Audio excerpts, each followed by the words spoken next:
Today I'm going to be showing you guys how to make the classic Latin staple that is Ropa Vieja. So a little history on Ropa Vieja. Ropa Vieja literally translates to old clothes. And depending on where you're from in Latin America, you either call it Ropa Vieja or you call it carne mechada, like me, if you're from Venezuela. But either way, it's a classic Latin dish, and the flavor profiles are honestly so good. The original recipe was taught to me by my mom, and I loved it. I used that recipe for years and years and years, except this year. This year changed it all. Her traditional way, you put it in a pressure cooker and then you wait and then you have to shred it with 2 forks and then you season it. It was just a lot. My version of Ropa Vieja is amazing. It's gonna have so much flavor. You're gonna be building on top of flavor and flavor and flavor. It's just gonna be amazing flavor, deliciousness. That was a lot. I should come down a little bit. Yeah. Anyway, it's really simple. It's not as hard as it seems. And on top of that, it's gonna feed so many people, and you can use it in so many dishes. Enough talking, let's get right to the recipe. I'm gonna begin by seasoning my chuck roast. I've gone ahead and cut it into 4 pieces just so it's a little bit more manageable. And over medium-high to high heat in a large pan, I'm gonna go ahead and sear these off. This is where that flavor is gonna start building. A great tip for a perfect sear is to not overcrowd the pan. When you overcrowd the pan, you're actually going to create steam versus that hard sear that we want. So work with 1 to 2 pieces at a time, flipping them every minute or so, and then you're going to get that beautiful hard crust that we love on steaks and vegetables. Now that we've removed the meat, in that same pot, I'm going to lower it to medium heat and add together some white onions and bell peppers. Saute it for about 1 to 2 minutes. And then we're gonna add our garlic.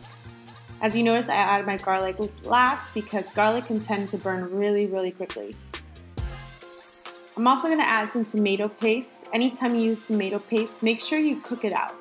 Right out of the can, tomato paste can taste raw and almost metallic-y. So when you cook it, it's actually enhancing and bringing forth those great tomato flavors that we love. Now I'm gonna deglaze the pan with a little red wine. Whatever wine you have on hand is fine. Whatever you drink, you can use. You want to make sure you use your spatula to grab up any little brown bits and pieces at the bottom of the pan, also called fond, and incorporate that into what is now a little sauce. To that, we're going to add a can of unsalted diced tomatoes, and our chuck roast comes back into the picture, nestled in there.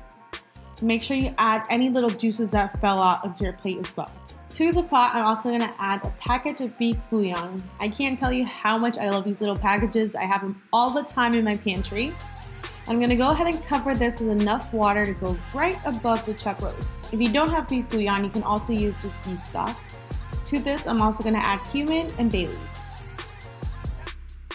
We're going to bring this up to a boil and cover, and it's going to go right into the oven at 350 degrees in the middle rack for 2 hours.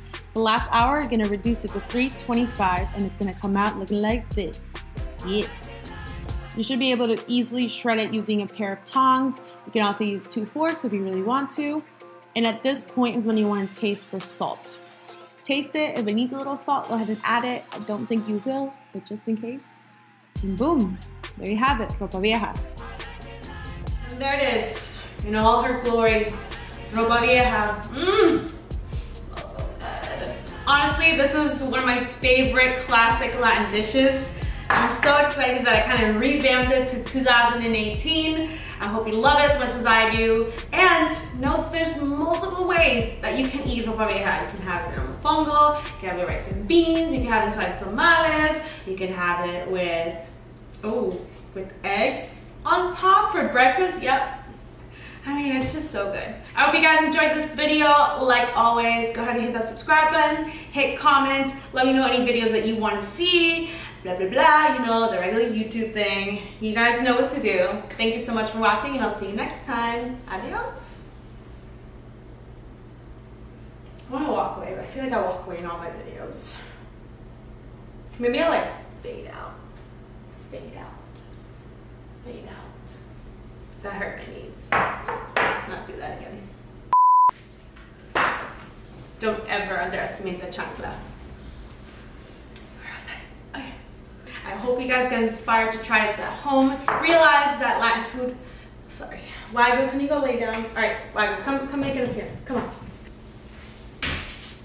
Just say hello, bro. Have you had enough camera time?